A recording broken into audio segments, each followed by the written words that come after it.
অহংকার এ হলো ছোট একটা শব্দ, কিন্তু এর প্রভাব অত্যন্ত বৃহৎ হয়ে থাকে।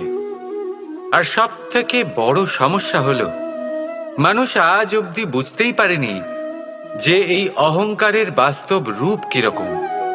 কেউ একে গর্বের নাম দেন, কেউ একে আত্মসম্মানের নাম দিয়ে থাকেন, এবং কোথাও একটা এমন সময় চলে আসে যখন সময় এই অহংকারকে ভেঙে খান খান করে দেয়।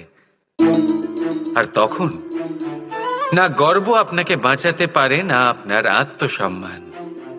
এখন যদি আপনাকে উদাহরণ দিই, তাহলে যেখানে আপনি বসে আছেন সেই ঘরেই ওপরে তাকান, সেই ছাদের দিকে। যদি এই ছাদ অহংকার করতে থাকে যে দেখো, আমি তো সব থেকে উঁচু জায়গায় আছি, আমার চেয়ে ওপরে আর কেউ নেই, আমি এই ঘরে থাকা সমস্ত ব্যক্তিকে ছায়া